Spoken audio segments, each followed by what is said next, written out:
మార్చి 16న మొదలుపెట్టి జూలై 2 ఖమ్మంలో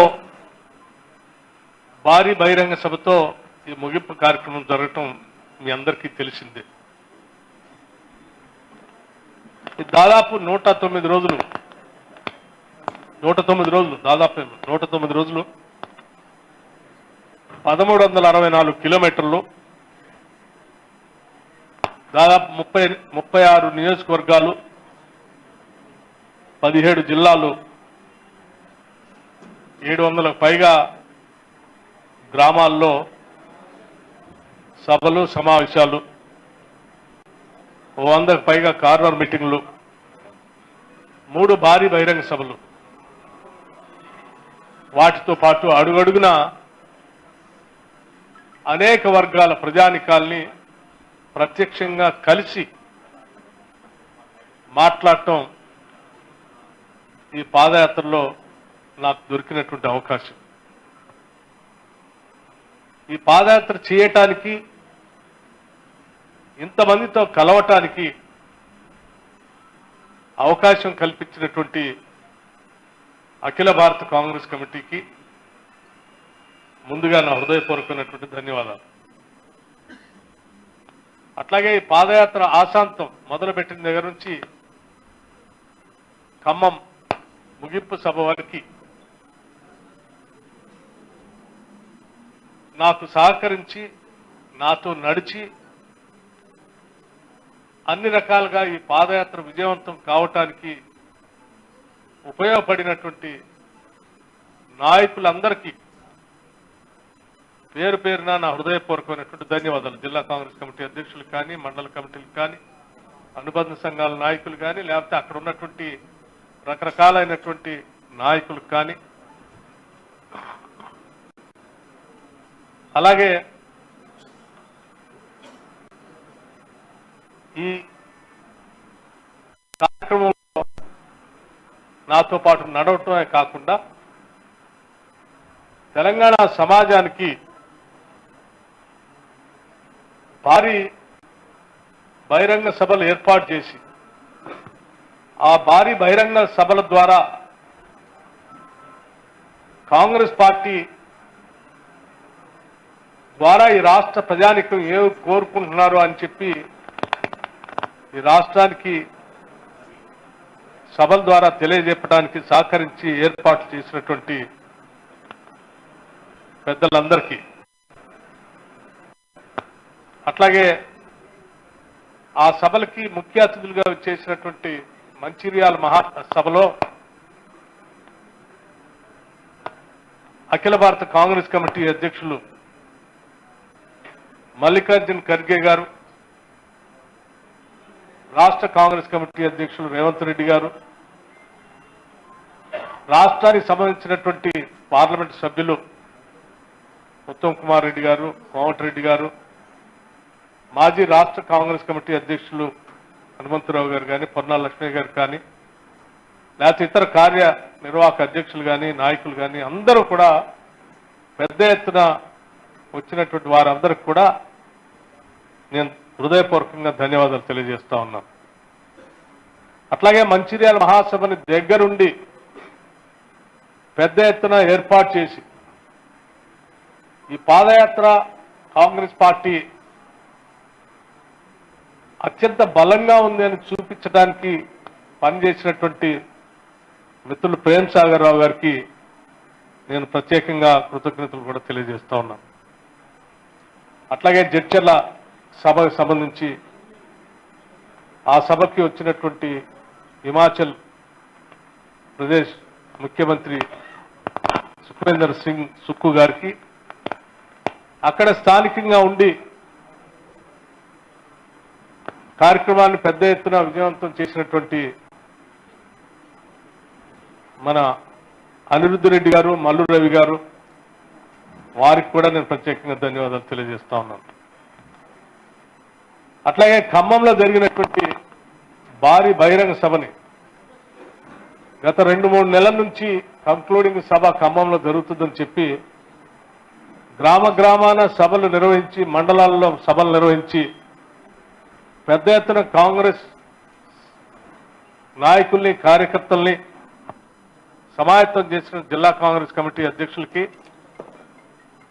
town Congress committee అధ్యక్షులకి, కార్యక్రమానికి ముఖ్య అతిథులుగా చేసినటువంటి రాహుల్ గాంధీ గారికి ప్రత్యేకంగా ధన్యవాదాలు తెలియజేస్తా ఉన్నాం.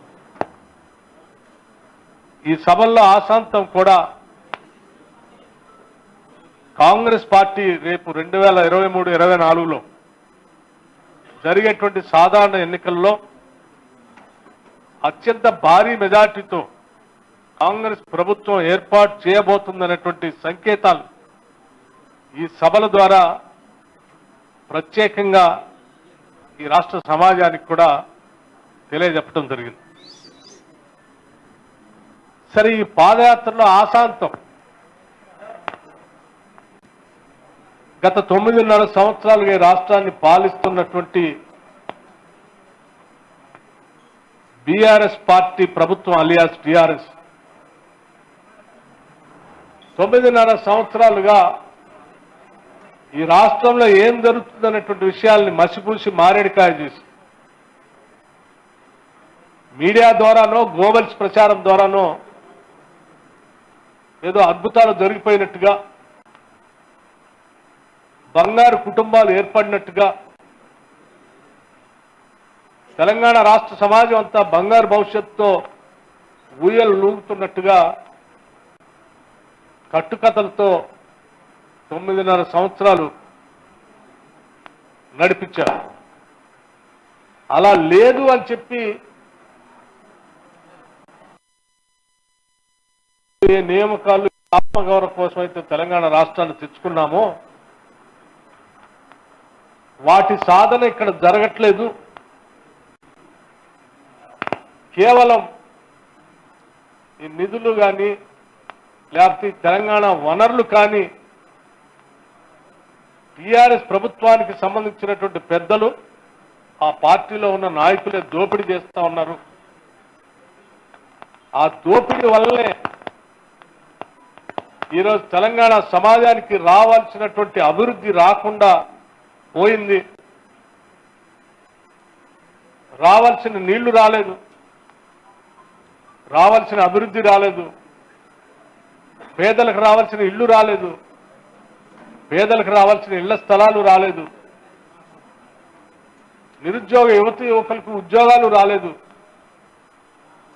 రైతాంగ సోదరులకి పండించిన పంటకి పనికొచ్చేటువంటి మద్దతు ధర లేదు. అనేక రకాలైనటువంటి వర్గాలు, సామాజిక అంశాలతో కూడినటువంటి వృత్తులతో ఉన్నటువంటి వాళ్ళందరూ కూడా ఇబ్బందులు పడుతున్నారనే విషయాల్ని మేము చాలా సందర్భాల్లో కాంగ్రెస్ పార్టీ పక్షాన చట్టసభల్లో కానీ బయట కానీ 9.5 సంవత్సరాలుగా చెప్పుకుంటూ వచ్చాం. ఈ చెప్పిన ప్రతి సందర్భంలో కాంగ్రెస్ పార్టీ మీరు రాజకీయం చేస్తున్నారని చెప్తూ దాన్ని పక్కదోవ పట్టిస్తున్న తరుణంలో పాదయాత్ర ద్వారా ప్రత్యక్షంగా అక్కడికే వెళ్ళి అక్కడి నుంచే మీడియాను కూడా తీసుకొని వెళ్ళి వాళ్ళ సమస్యల్ని, ఈ తెలంగాణ సమాజం ఎట్లుందో అనేటువంటి విషయాల్ని స్పష్టంగా కళ్ళకు కట్టినట్టు తెలంగాణ సమాజానికి, భారతదేశానికి చూపించడం జరిగింది. ఉదాహరణకి ఆదిలాబాద్ ఆదివాసీలు, గోండులు, ఆదిలాబాద్ జిల్లా అనంగంలోనే మనకు గుర్తొచ్చేటువంటి అంశాలు.